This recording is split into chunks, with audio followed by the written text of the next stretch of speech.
Good evening, everyone, and thank you very much for joining us tonight. My name is Alicia Gavidon, and I am an adult services librarian with Vaughan Public Libraries. Before we start the formal program, I would like to share a few housekeeping notes. To minimize interruptions, participants will be set to mute and videos will be turned off. For accessibility, we have turned on the live transcript feature. A question and answer period will follow the lecture. Questions can be sent in at any time during the lecture via the chat function and are moderated by the co-hosts. Tonight's lecture is being recorded and will be made available on VPL's YouTube channel. On behalf of Vaughan Public Libraries, I would like to respectfully acknowledge that our libraries were built upon the territory and the treaty lands of the Mississaugas of the Credit First Nation per the Toronto Purchase Agreement, or Treaty 13. We also recognize we are situated in the traditional territory of the Huron-Wendat and the Haudenosaunee, who occupied this land before the arrival of European settlers. The city of Vaughan is currently home to many First Nations, Inuit, and Métis people. We acknowledge their contributions to the life and prosperity of this land. As representatives of the people of the city of Vaughan, we are grateful to have the opportunity to work and live in this territory. This evening, everyone, I am pleased to welcome Dr. Rupa Banerjee, Canada Research Chair, Economic Inclusion, Employment and Entrepreneurship, and Associate Professor, Human Resources and Organizational Behavior at Toronto Metropolitan University, also known as Ryerson University. Please join me in giving her a very, very warm welcome. Thank you very much, Rupa, and I'm going to hand it over to you. Thank you. Thanks so much, Alicia. Can everybody hear me okay? Okay, perfect. Thanks so much for inviting me to give a talk today on a topic that I think is really, really relevant and timely in today's climate and in the environment that we live in today, and that's immigration and the experiences of newcomers, especially in the labor market, as they adjust to life in Canada. So I'm going to use some slides to give some context, and so I'm going to share my screen now. All right. So my focus today is really on the labor market and newcomer employment. But I think it's really crucial to emphasize that allowing newcomers to find work that is suitable for their backgrounds, and to really engage in the labor market is actually the crucial first step of allowing them to settle and be successful in Canada in the long term overall. So while I focus specifically on employment and the labor market, this is sort of the crucial starting point for all sorts of what we call integration. And I have some problems with that term integration, but we can talk about that as we go forward. Okay, so some of this may be, a bit of review for a lot of you. It might be information that you know, but in case you don't, in Canada, in 2021, we had an aim to bring in 401,000 permanent immigrants, and we actually exceeded that, and were able to bring in 405,000 permanent residents. Now, this is dramatically higher. The numbers have increased significantly since the pandemic. And so the Canadian government has really signaled that immigrants will form the major source of economic recovery for the post-pandemic period.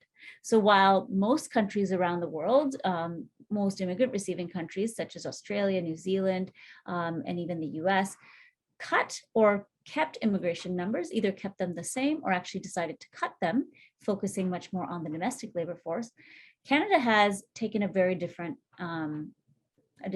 strategy and have really opened up even more than they had before the pandemic. So more than half of immigrants in Canada today are what we call economic immigrants. And these numbers have also been going up over time. So back in the 90s, before the 90s, family class immigrants and also, humanitarian class immigrants represented a larger share of our newcomer population. But increasingly, we are focusing more and more on bringing in skilled workers to really fulfill labor market needs in the country. So the idea has always been, since we've introduced a point system back in 1967, has been this concept of a merit-based immigration system. So the merit-based immigration system essentially replaced a much more overtly racist program, which had like country by country quotas, and really focused on bringing in Western European and British immigrants and those from the US as well. So as of the late 1960s, it was really recognized that we need to open ourselves up to the rest of the world. And instead of focusing on where a person was born, it was much more important to actually look at their credentials, their work experiences, and their ability to contribute to the labor market. And so in our current system, the newcomers are selected on factors like language proficiency, education, work experience, and adaptability. And we can go into a little bit of what adaptability means in a moment. The question has really arisen for a long time now, actually, of whether this skill biased or skill focused immigrant selection has been beneficial, or whether it actually leads to brain waste. So this data is a little bit dated because we don't have the updated 2021 census results for this yet. But what we see is that immigrants consistently and increasingly earn less than native-born counterparts. So the immigrant earning gap has gotten worse over time. There's some evidence that it may have stabilized a bit since 2015 or 16, but we're not sure yet because we don't have the 2021 census data. So obviously, as researchers, one of our really important jobs is to try and understand why. Why is it that immigrants experience disadvantage in the Canadian labor market as much as they do? Now, I want to be clear that immigrants are expected to start their journey in a new country with a certain amount of disadvantage, right? So it's expected that especially if you come with skills, when you first come to a new country, you're going to experience a downward trajectory in your employment status, in your employment occupational status, because there are language barriers, perhaps there are culture shock and other kinds of context-specific factors that make newcomers really struggle at first. They also face a myriad of other adjustment factors, like finding a place to live, getting their kids into school, and really just kind of finding their way in a new environment. And so it's really expected that they're gonna face a period of disadvantage. That's not unexpected. But what has been really startling for policymakers and researchers and newcomers as well is that the disadvantage has kind of been getting worse. And so why is it that the initial disadvantage doesn't dissipate over time as much as we would hope? Because the traditional model is that although there is that initial period of disadvantage, with time in the host country, with time in the new environment, newcomers, take language courses, make friends, get to know people in the community, and really are able to very quickly integrate into the existing structures. There's a number of reasons why that has been proposed, why immigrants are expected to quickly integrate. One is that there is a lot of evidence that newcomers are really immigrants, those who choose to leave their country of birth and move somewhere else. They're really dynamic people. They're risk-taking, they're willing to put themselves out there, they're quick to learn. These are the reasons why they would actually voluntarily leave. Now, when we talk about humanitarian immigrants, or refugees, of course, it's a bit of a different story. So I'm really focusing here on economic immigrants. So given that the expectation is that there would be this period of disadvantage followed by a really fairly rapid integration period, given that we don't see that, there have been a number of studies that have looked at why immigrant disadvantage kind of has been staying and getting worse over time. One of the major factors that has been found time and again is that the discounting of foreign credentials, of course, is a major, major issue. And the more that we focus on high credentialed individuals, people with lots of degrees, people with lots of foreign experience, the more those kinds of degrees and credentials can be discounted. So the credentialization of the immigration system also leads to the discounting of foreign credentials, because people in the host country, people in Canada, employers, regulatory agencies, and the society in general, doesn't really know how to actually assess those credentials. The second piece is a lack of Canadian work experience. And these two, the first two are, of course, really interrelated and connected to each other. So for a very long time, the Canadian immigration system gave points, gave a lot of benefits to those who had years of experience, because the idea was to bring the best and the brightest, right? And so usually the best and the brightest have had years of experience behind them. But what was really stark and apparent was that those years of experience outside of Canada didn't really count for much. And once again, employers, regulatory agencies, they didn't really know how to assess those. And a lot of times their own biases against foreign experiences or foreign education actually contributes to employers' kind of disdain or confusion behind, those kinds of foreign work experience and credentials. The third thing that has been found to actually hold newcomers back is the lack of English and or French language skills. This is actually something that has become less crucial in the more recent period of economic immigration, because the evidence of English or French language skills is now a absolutely crucial aspect of the immigrant selection process. So anybody who is trying to immigrate to Canada through economic streams have to take foreign English language exam and have to reach a certain level on that exam in order to actually get the points to be able to immigrate. Nonetheless, the perceived lack of English and French language skills, and perhaps once again, some bias that creeps in from the host society on the expectation that newcomers' English language skills will not be at par, probably plays a role in holding them back.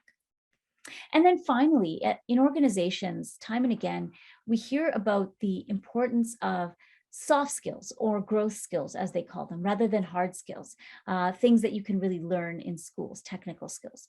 So those soft skills and cultural fit within the organization has become an increasingly important aspect of hiring and human resource management.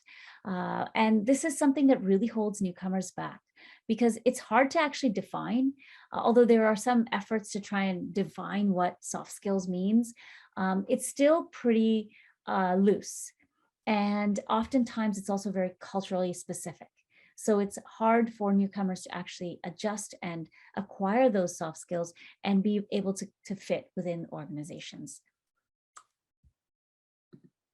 So in 2015, Canada introduced the express entry system. So we've had this points-based economic immigration system for many decades now. But that has also been shifting and been evolving over time. But in 2015, there's a major change in the immigration policy, and we switched from what we call a first in line system to much more of a best in line system, or a demand driven immigration system. So this is kind of an innovation. I mean, they had it in Australia and New Zealand, and in Canada, they really took this on and the first thing that newcomers or prospective immigrants, those who are interested in coming, the first thing they have to do is submit an online profile, which is basically an expression of interest. From that, candidates have to see if they meet the minimum eligibility criteria for different classes of immigration. And if they do, they're entered into the express entry pool. So after that, the candidates are actually awarded points based on a comprehensive ranking system.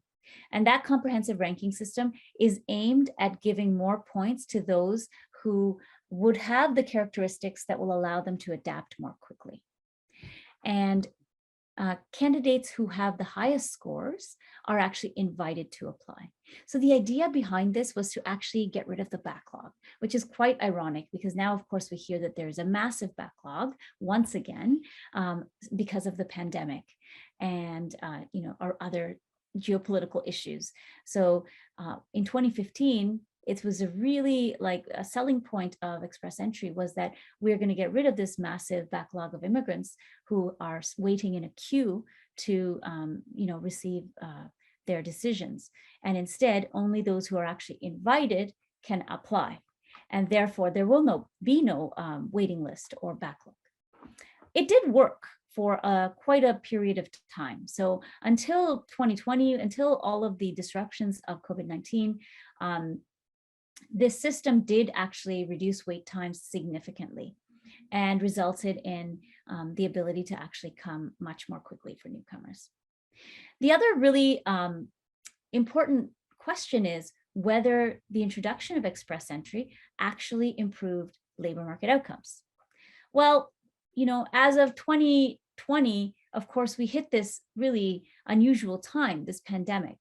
And so we don't have a lot of really great data yet on whether Express Entry and the introduction of Express Entry has actually resulted in a lot of improvements, long-term improvements, because we've had this really unusual kind of 2 to 3 year period of time.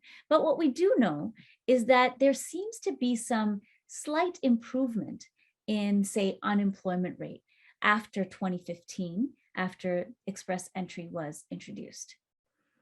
And we can see that both recent immigrants and very recent immigrants, those who came in 5 years or less, actually had slightly lower levels of unemployment relative to earlier periods of time. Similarly, when you look at wages and earnings, we find that there's some very crude evidence that after 2015 and Express Entry was introduced, there's a little bit of an improvement in the average earnings of newcomers relative to Canadian-born. So again, the 2020 to 2022 period is a very unique and different time. And so it's important to actually continue to actually see what's happening for newcomers arriving since 2020. And that research has been started, but it's still in very preliminary phases because, of course, we're still in pandemic times, even though, we would love to have have this pandemic behind us. We're still in a period of time where the economy is not quite back to what it would normally be.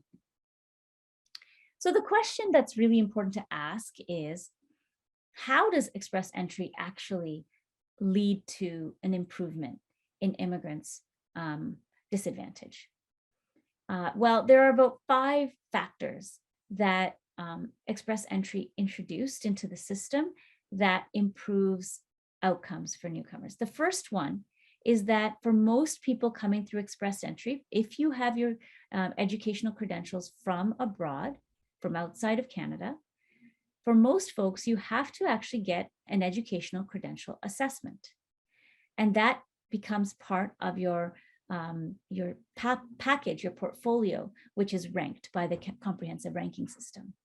So that should actually improve credential devaluation because it should allow both employers and regulatory agencies to get some assurance that the credentials that a foreigner brings is actually legitimate, is actually relevant.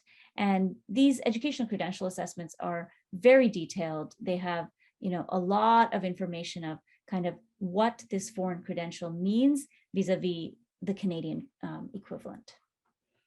The second factor that's really contributed to an improvement in immigrant disadvantage is that there's a lot of emphasis on international students. And I'm going to be getting into that in a moment. So increasingly, there's extra points for Canadian post-secondary education and also for work experience acquired in Canada before becoming PR.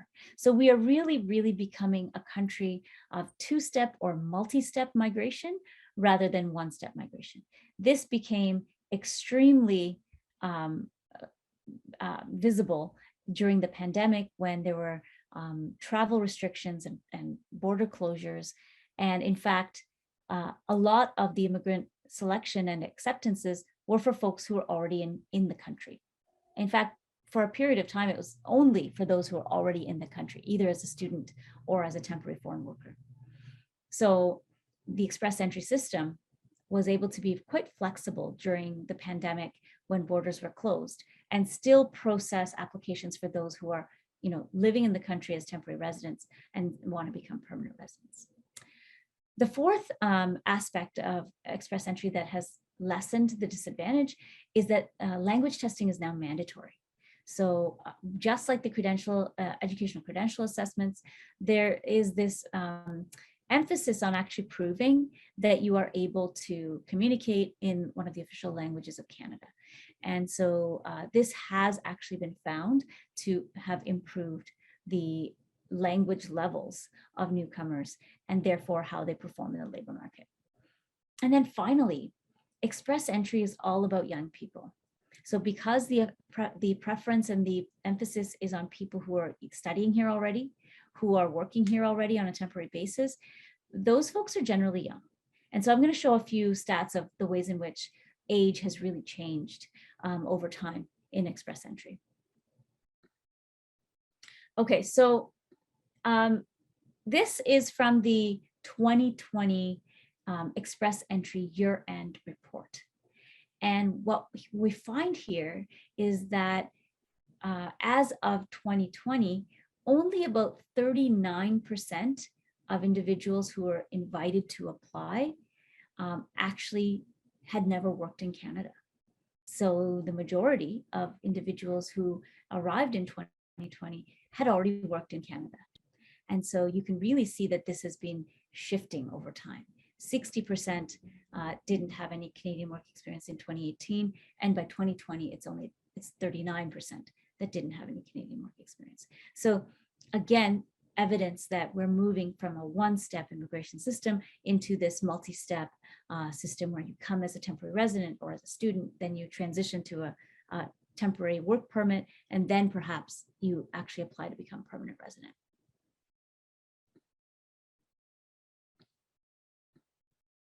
The second thing I want to emphasize is age. And as I said, the applicant ages has been getting, the successful applicants' ages have been getting younger and younger and younger over time.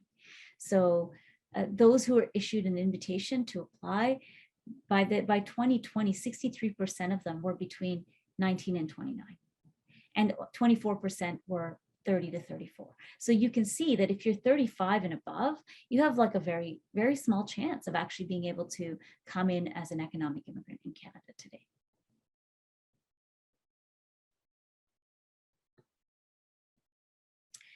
So I mentioned that there are some other factors that actually contribute to lessening the immigrant disadvantage. One of them is having a job offer already in your hand. So if an immigrant can show that they have a permanent job offer, they get 200 points. If it's a senior management level job, it's 200 points. And if it's not a senior management level job, it's 50 points. And about 16% of individuals actually do have a job offer in hand. So not a lot, but some folks do get those extra points because they have already arranged their employment before arriving. Education in Canada is the biggie.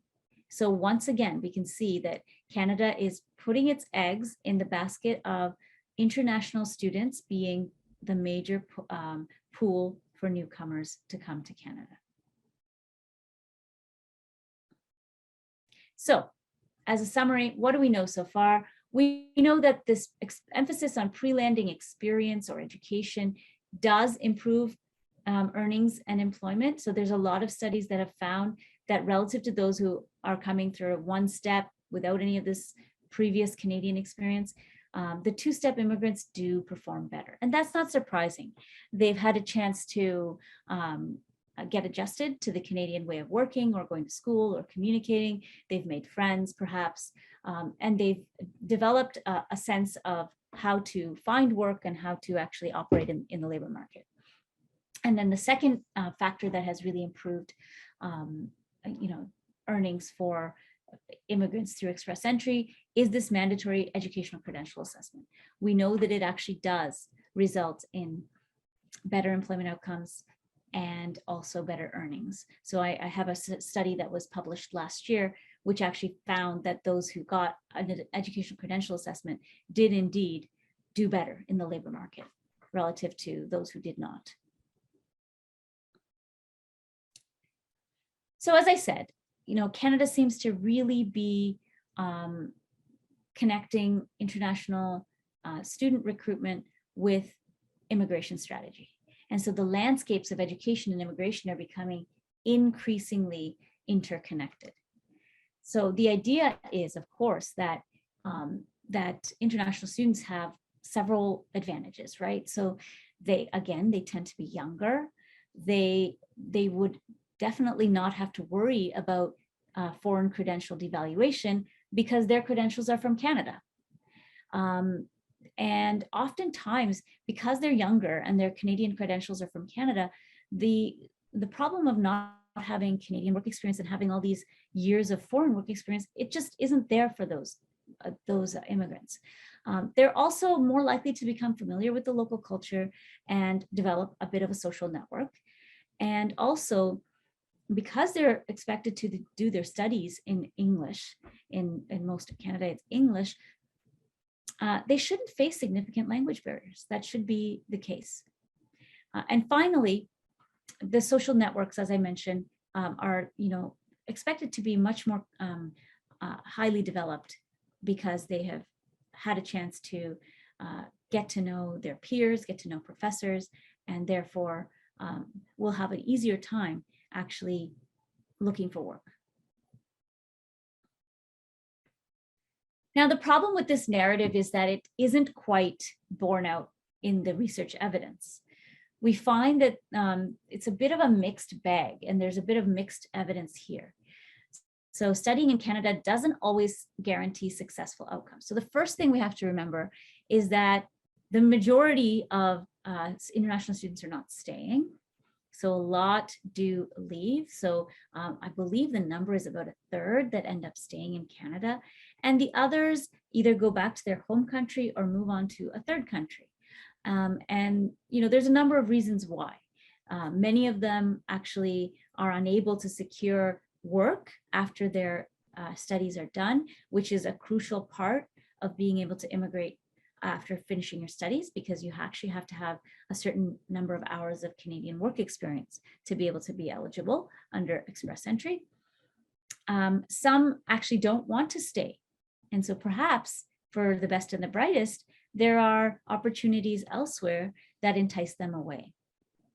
Nonetheless, for those who do actually stay and are successful in it being able to stay, Sweetman and Warman found that there was only perhaps a small earnings advantage compared to one-step immigrants. Hu and Liu in 2017, they actually found that there's a large earnings gap. There continues to be a large earnings gap between international students and Canadian-born graduates, both right after they immigrate and also in the long run. So even though they finished their post-secondary schooling here and they're relatively young, there's still a real differentiation between Canadian-born graduates and international student graduates. And finally, what we find is that more recent studies also confirm that former international students do face significant disadvantage relative to Canadian-born counterparts. Now, it must be said that they do a little bit better than people who don't have that Canadian education. So it's not that they're exactly the same as one-step migrants, they're not, but they still aren't really catching up or doing as well as the Canadian-born as one would have hoped. So we can see here, for example, that for Canadian graduates, relative to international graduates, there's about a 21% gap in the first year after graduation in earnings. And by the 5th year after graduation, this has shrunk to 9%. So, I mean, this is a somewhat optimistic story, right? So there is a pretty big gap initially, and over time, this gap seems to close a little bit, but there still is a gap after 5 years of being out in the labor market. The performance of international students is also really, really dependent on what field of study they were in. So I apologize if this is really tiny and you can't see it. But the point I want to make here is that whether you're in a STEM field or a business, humanities, arts, social science, or education type field really matters. And so we actually find that those who are in the business, social science, humanities type of areas actually have a bigger gap for international students than in STEM. Now, the STEM graduates also suffer a pretty significant disadvantage. So I'll focus on the bachelor's degree, for example. So what we find is that 1 year after graduation, STEM graduates who are international students experience a 13% earnings disadvantage relative to Canadian-born graduates. Whereas by the fifth year, that disadvantage has shrunk a little bit to 11%. But for those who study business or humanities or social sciences or education, that gap is 19%, and it actually gets somewhat better. Sorry, I just read that wrong. The first gap is 29%, and it gets slightly better to about 19% after 5 years. So we can really see that for individuals who study certain kinds of fields, there's relatively less disadvantage, but nonetheless, there is a difference, and it holds regardless of what field of study individuals are in. I noticed there are some questions in the chat, and I'm happy to address them. I think we'll have hopefully a lively conversation after the presentation is over. So the question is why? Why do international students struggle? So there's actually been a lot of studies that have found that the factor that really makes it a difference for international students is Canadian work experience.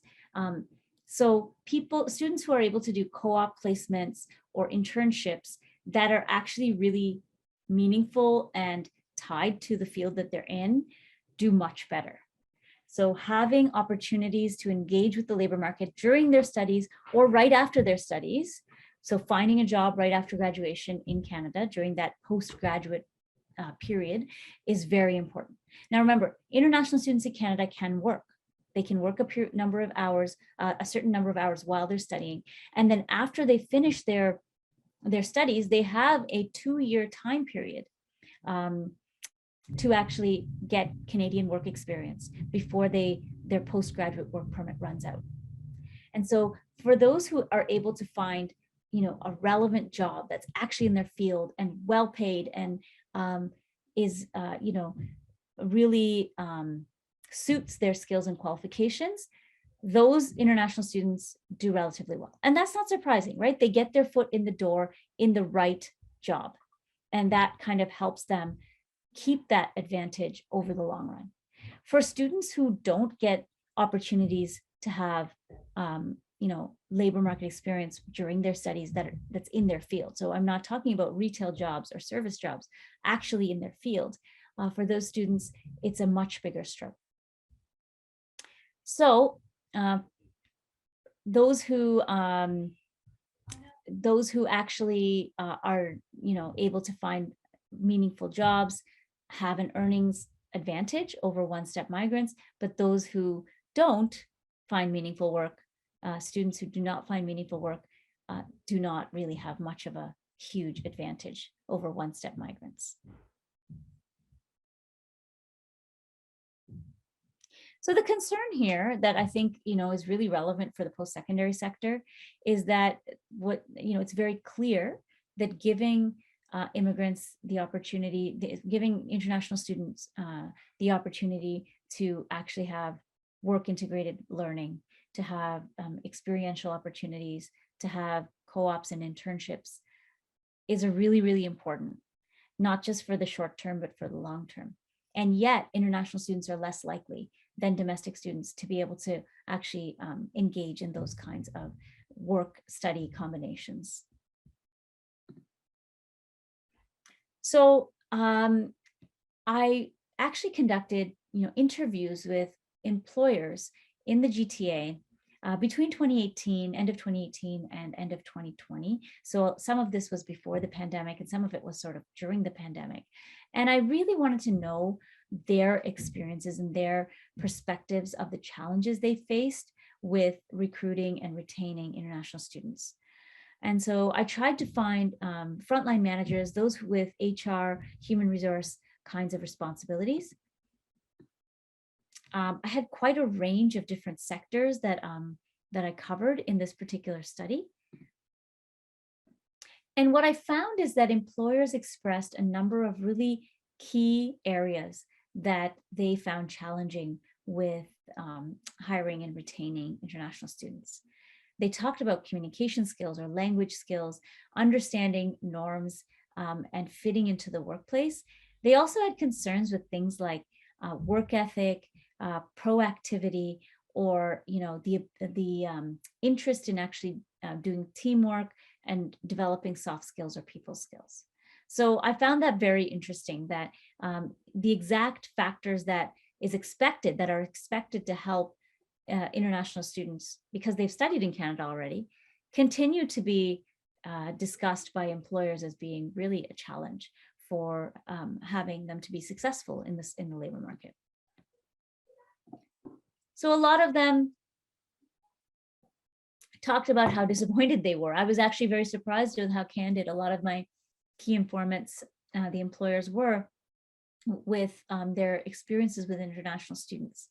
And the concern here is that a lot of times these negative experiences, whether they were a one-off or not, led to a certain kind of aversion to hiring more international students.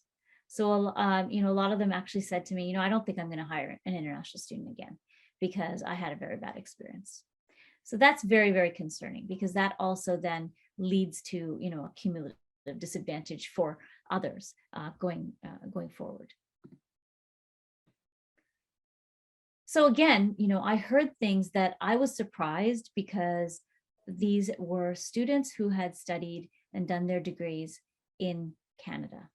So despite that, a lot of employers said they had issues with skills or experiences or knowledge not really translating, not really, fitting in to the Canadian concept. I also want to emphasize here that, we have to be very cognizant of how much things like implicit bias and discrimination also color employers' views, because once again, we know there's been lots of experimental psychological studies that have found that individuals who have more sort of racially biased views tend to perceive these much more negative experiences with newcomers or with outsiders. So we have to take some of these experiences with, and think of a kind of what might be driving them, I think. So again, soft skills were brought up over and over again, even though those individuals had studied in Canada and were former international students. So it was still continued to be a major issue for a lot of the managers that I spoke to. Again, and I've mentioned this already, there was this challenge when employers focus on soft skills.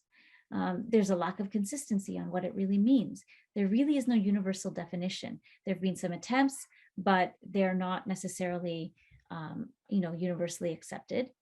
And it's also very difficult to assess soft skills. So unlike technical skills, you can't really have great instruments to actually see how good an individual is in terms of their soft skills.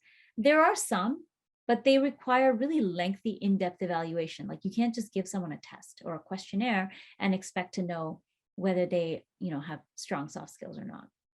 And finally, as I already mentioned, I think soft skills can also be a bit of a trope to essentially legitimize discrimination and exclude marginalized groups. So it's hard sometimes to differentiate and tease apart how much of that is colored by an individual's internalized bias, implicit bias, versus how much is genuinely needed for, business, for a business climate. So overall, in summary, international students do tend to have a slight advantage over one-step migrants, particularly those who are in STEM fields. But the key here is that they need to have Canadian work experience either during or just after they finish their studies to have success later on. International students still continue to experience significant disadvantage, particularly those in non-STEM fields and those who have bachelor's or master's degrees in non-STEM fields like business, social sciences, and humanities. And finally, soft skills and fit continue to be a barrier for international students.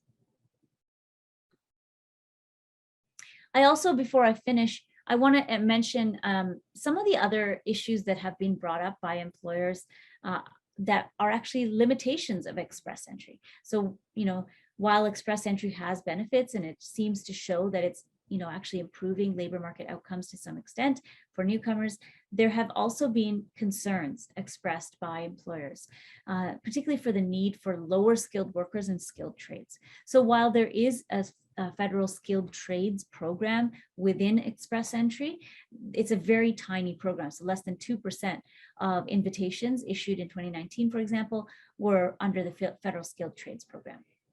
While the employers I spoke to, the HR managers and other line managers talked about the hiring challenges they have in lower skilled jobs and also skilled trades. And these are really not being filled by international students because there's very few that come in to do apprenticeships in skilled trades. So that's really what I had for you today. I'm happy to take questions or hear your thoughts. Thank you very much, Rupa, for that excellent presentation and sharing your knowledge and insights with us. We would now like to open the floor to questions. So if you do have any questions, please include them in the chat. So would you like to actually look at the questions, Rupa, or should I just read them to you? Or I'm happy to read the questions. I know Rehana asked, I think actually that was just to me, but she was wondering why is it that certain fields like STEM fields, international students tend to perhaps do a little bit better than in business, social science, humanities, etc. I think it has to do with the fact that in those STEM areas, those hard skills are actually more important, deemed to be more crucial. And those hard skills are not the areas that the international students or newcomers in general have problems with. So if you are, say, doing computer science or engineering, it's more likely that your technical skills will be valid and really valuable to employers. Whereas in other areas that are that require much more communication, written and oral, and require much more social networking skills and things like that, those soft skills, organizational fit kind of factors, it becomes a much bigger issue. And it's presumably much more crucial in those business, education, humanities, social sciences areas. Thank you. So so Rihanna said excellent and informative. So here's a question. Thank you for the fantastic presentation. Now I am looking for a job. What way of finding jobs do you recommend?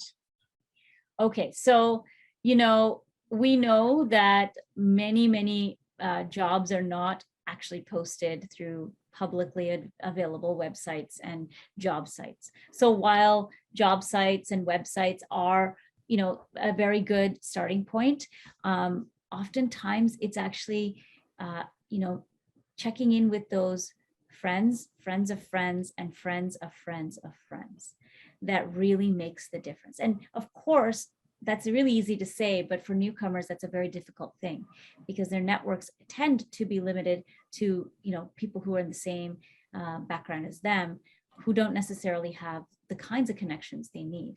So what I would say is, you know, actually reaching out through, you know, associations, you know, whether it's a mosque, a temple or a church, whether it's a library, those kinds of places where people actually congregate and talk to each other, they help a lot. There's also, of course, you know, career counseling through settlement service agencies, depending on whether you're eligible based on if you know, are a newcomer and have been here for a period of time. Settlement service agencies can certainly guide you towards the kind of resources that are out there. They can also tell you about bridging programs and mentorship opportunities that might give some of those connections that might help you to actually find work. So it's really multi-layered, it's multi-step. And unfortunately, a lot of it does have to do with who you happen to meet, who you get to know, and those kind of background information you actually find out from those folks. Thank you.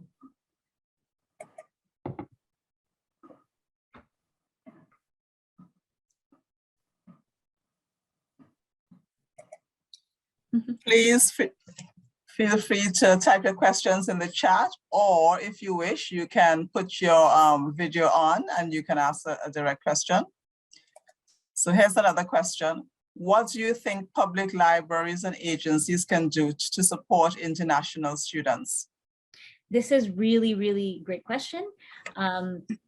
So international students are not eligible for the vast majority of settlement services.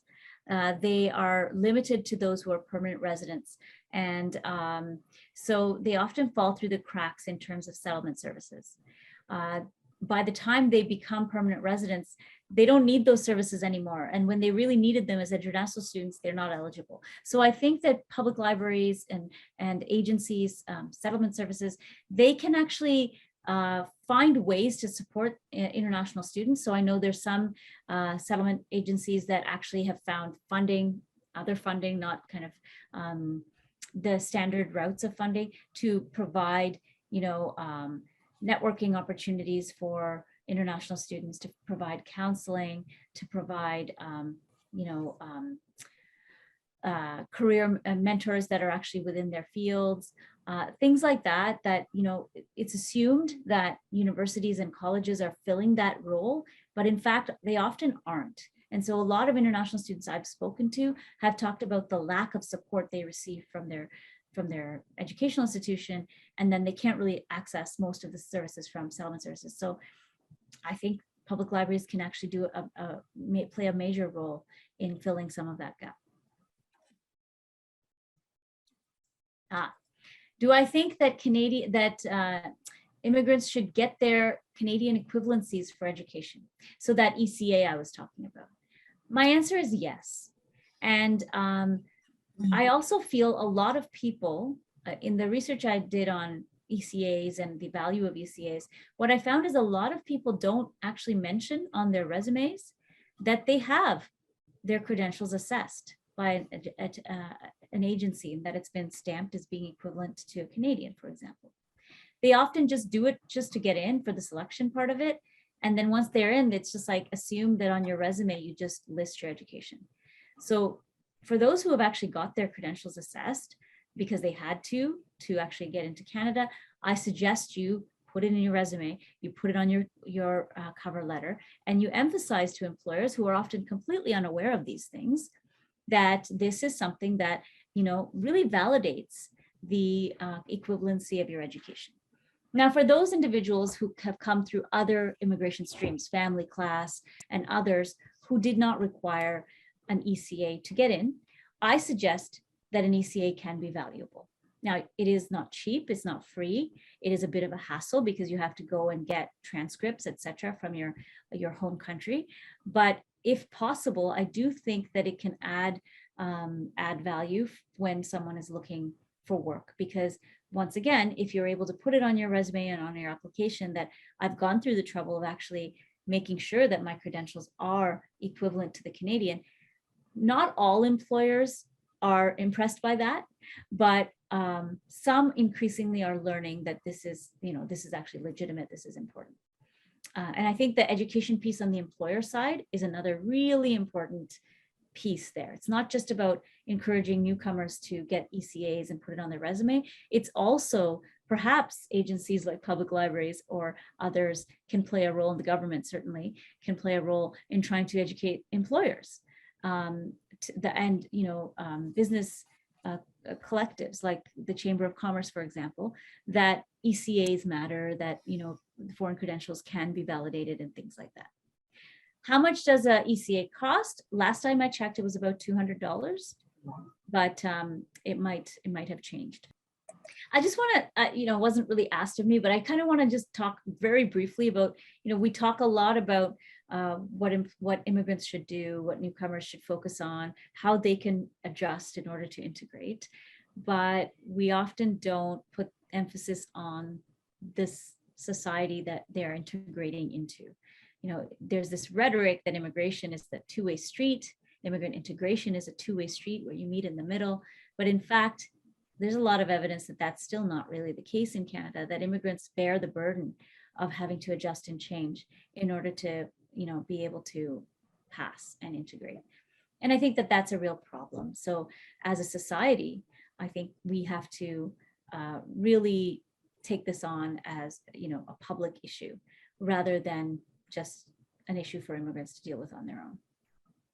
What can you do as an employer? Well, first of all, there are agencies like the Toronto Regional Immigrant Employment Council, TRIAC, who partner with employers to, try and help them with recruitment of newcomers.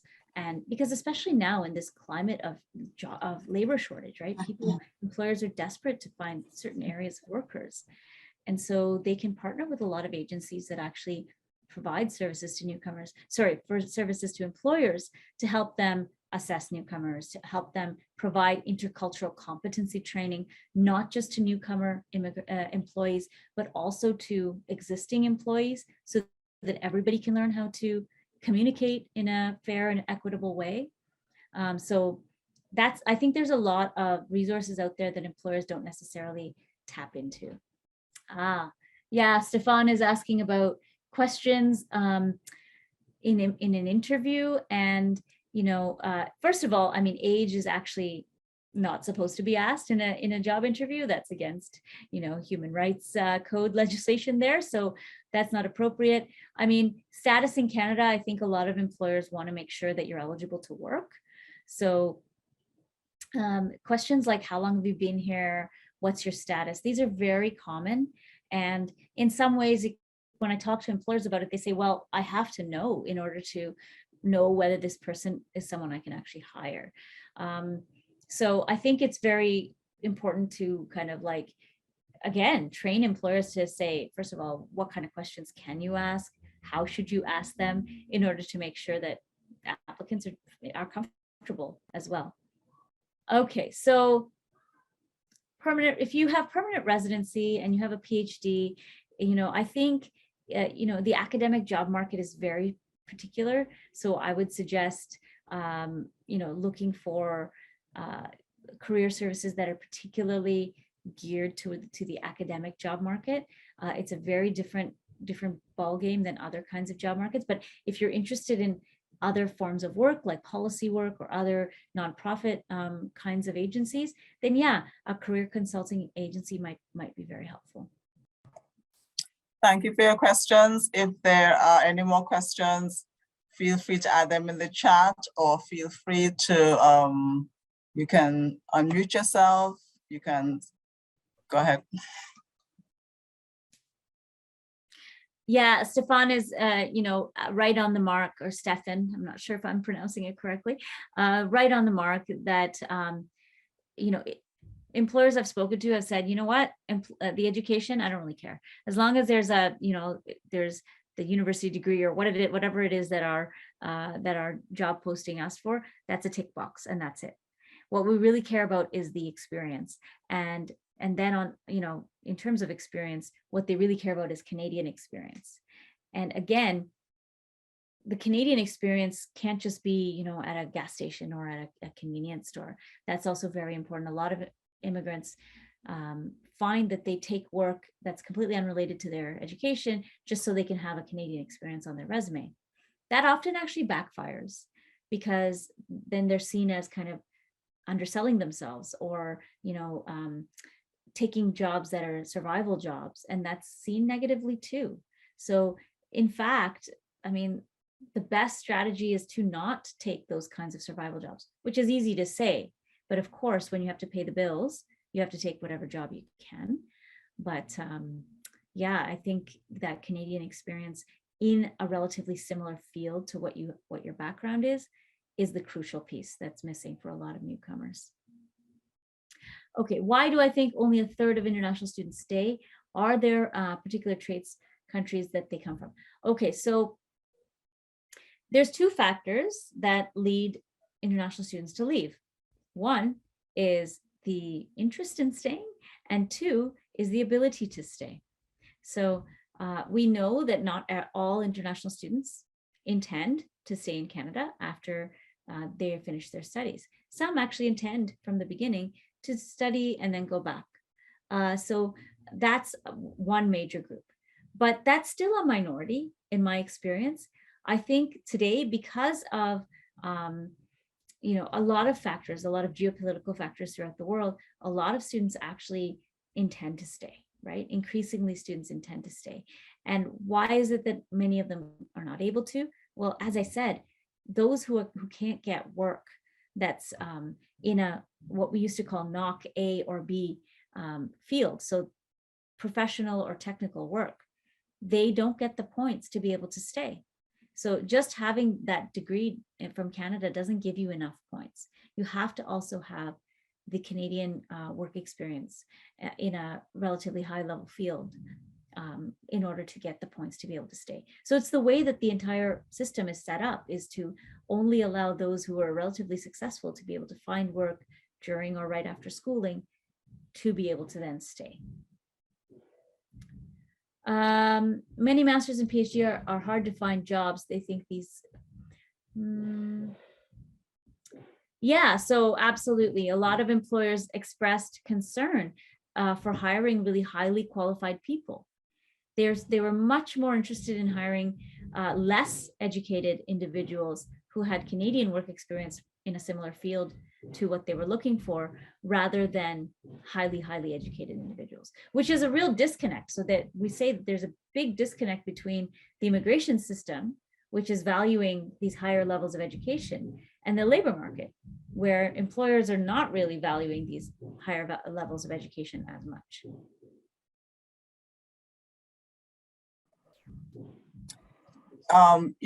Just a comment, Rupa.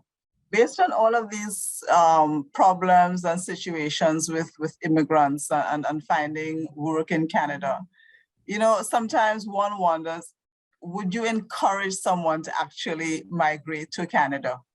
If somebody asked you honestly, like what sort of feedback would you actually give?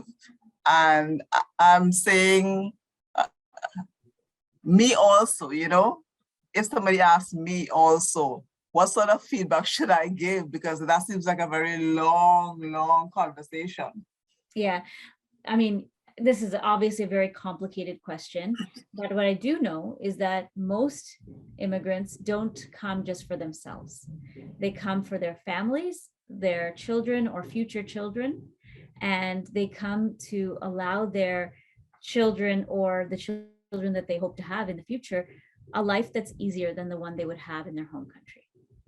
And so what we know is that second generation, I mean, they don't, it's not that they don't face problems or they don't face racism, they do, but they certainly do experience mobility from their parents in terms of relative to their parents. So intergenerational mobility does still exist among immigrants in Canada, and most second generation immigrant offspring, so people who either came as young children with their parents when their parents immigrated or were born in Canada, those people do very well in general, right? Obviously there are exceptions, but those people in general are more likely than the native born kind of mainstream population to go to school, do a master's, get a good job, all of those things. So when you talk about intergenerational mobility, that still exists in Canada, and that's a real plus. And then, you know, I still see the glass as half full, because relative to 10 years ago or 15 years ago, immigrants are doing better than they were then. So we have made changes and shifts and adjustments to the immigration system that's allowing newcomers now to do better. Not without challenges, right? There's still, those challenges remain, but we see some positive, you know, a bit of a light at the end of the tunnel, that a lot of immigrants actually are able to eventually find work in their field.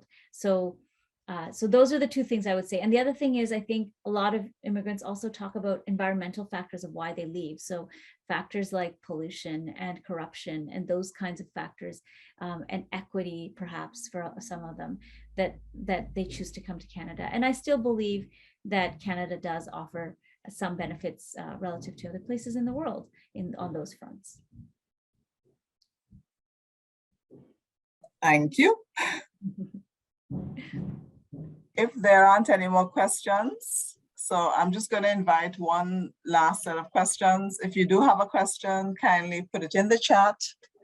Feel free to unmute yourself if you would like to ask a question directly.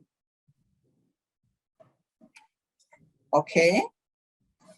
So this wraps up our session. I just want to thank Rupa for joining us this evening. It was really a very interesting presentation. So on behalf of Vaughan Public Libraries, I would like to thank Dr. Rupa Banerjee for joining us tonight. And thanks to all of you for taking the time to participate in this lecture. Our next theme will start in the fall of 2022, and this theme will be on women and gender. So stay tuned. Good night, everyone, and keep safe. Thank you very much, Rupa. Bye-bye. Bye.